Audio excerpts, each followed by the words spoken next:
Hello, and welcome to another Kings at Home Daily. My name's Paul, one of the leaders based at King City West, and we are working our way through the Gospel of John. John had an intimate, affectionate relationship with Jesus. He was one of his disciples. He knew Jesus firsthand, face to face, as a close friend. And we're in chapter 6. We're going to look at verses 1 to 15. We're looking at the story where Jesus feeds the 5,000, and this is probably a very well-known story. Even if you don't follow Jesus, maybe you don't know the Bible, you've never read it, but maybe you know this story about Jesus turning a few loaves and fish into enough food, enough bread and fish to feed thousands upon thousands of people. And we're going to read how John describes it. Sometime after this, Jesus crossed to the far shore of the Sea of Galilee, that is, the Sea of Tiberias. And a great crowd of people followed him, because they saw the signs he had performed by healing those who were ill. So you get this sense of this large crowd following this healer, this guy that's going around healing people from a whole host of different diseases, raising people from the dead. He is catching the attention of the crowds, and they are following him wherever he goes. Jesus went up on a mountainside and sat down with his disciples, probably just for a rest, for a break, trying to get away from these crowds. Verse 4. The Jewish Passover festival was near.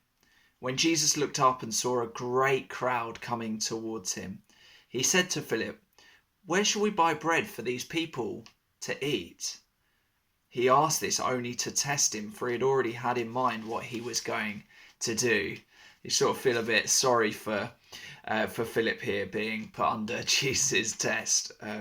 Really, that Philip goes on to fail, but all the same, Jesus knows exactly what he's doing, and he's bringing Philip along for the journey so that Philip learns more of Jesus' ways.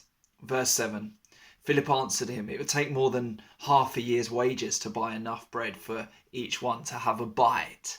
Philip recognises the scale of the problem and that they don't have enough money to cover that.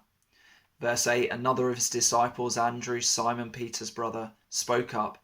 "Here's a boy with 5 small barley loaves and 2 small fish. But how far will they go among so many?" This boy seems to be the only one that hasn't eaten his lunch already. And yeah, he's there with his food, willing to offer it. Verse 10, Jesus said, "Make the people sit down." There was plenty of grass in that place, and they sat down. About 5,000 men were there, so there would have also been women and children. Could have been 15, 20,000 people, a huge crowd. Verse 11, Jesus then took the loaves, gave thanks, and distributed to those who were seated as much as they wanted, and he did the same with the fish. When they had all had enough to eat, he said to his disciples, "Gather the pieces that are left over. Let nothing be wasted."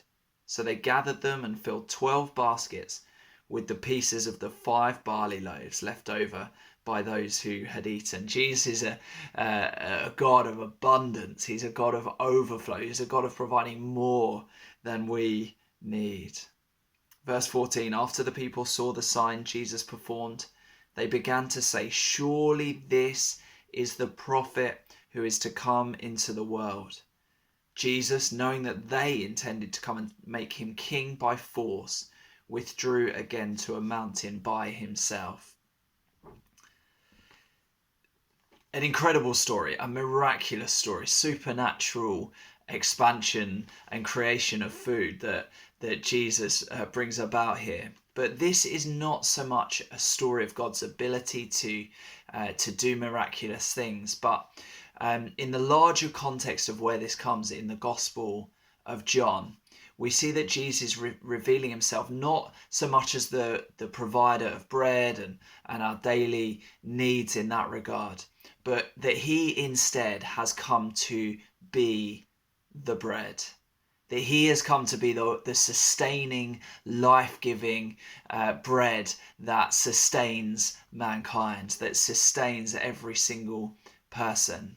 He came not to improve our life, but to be our life. John puts it this way in chapter 6, this same chapter, but in verse 35. I am the bread of life. Whoever comes to me will never go hungry, and whoever believes in me will never be thirsty. I wonder how you'd answer this question. What bread are you eating? What's your daily diet? Not what are you feeding yourself for breakfast, lunch, dinner. Spiritually, what are you taking in? What are you consuming? What is going into your heart and your head daily? Is it social media?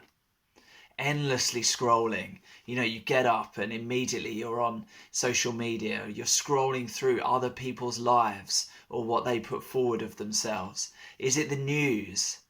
You've got your favorite news app, and daily, multiple times a day, you're scrolling through, endlessly scrolling.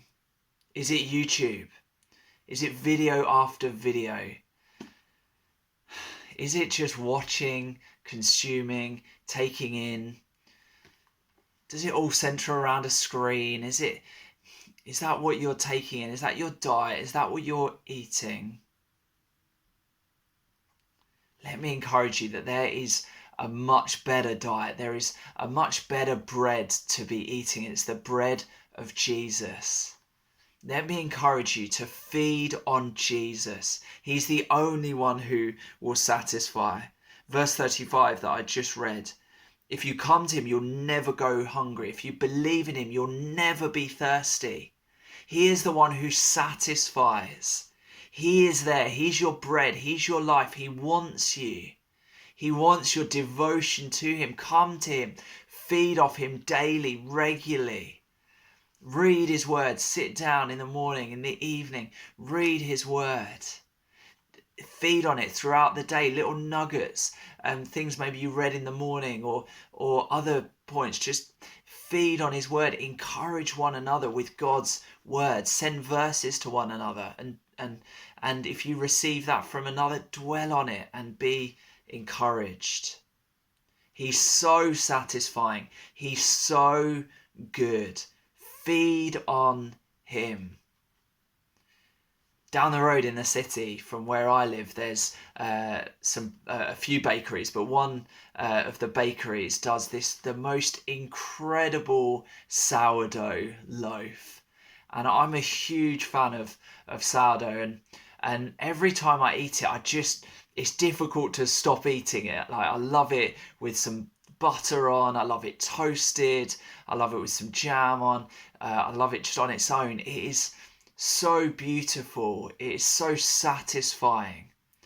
And that is just a small glimpse of how satisfying Jesus is to our souls. Don't live with the satisfaction of social media or going onto YouTube or satisfying yourself with small things, with little measly morsels of other things that might satisfy you for a minute but not satisfy your soul and not satisfy you for eternity.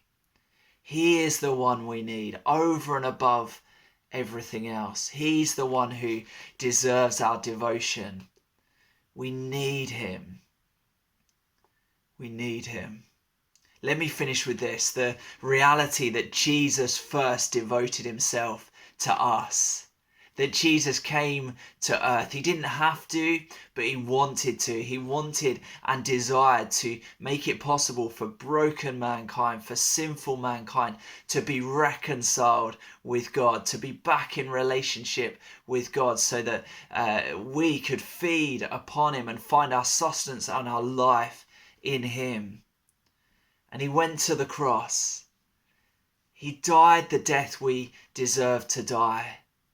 He took all of the guilt and shame and the brokenness for all the sins that we've committed, our rebellion against God, our turning away from him, our feeding upon things that are not good or right or pure. He took that sin upon himself. He took the punishment from God the Father that we deserve, that we might go free, that we might be able to devote ourselves freely and wholeheartedly to him. Let me encourage you, feed on him regularly, feed on him daily with his word, with worship music, with stuff that's going to feed your soul and do you good.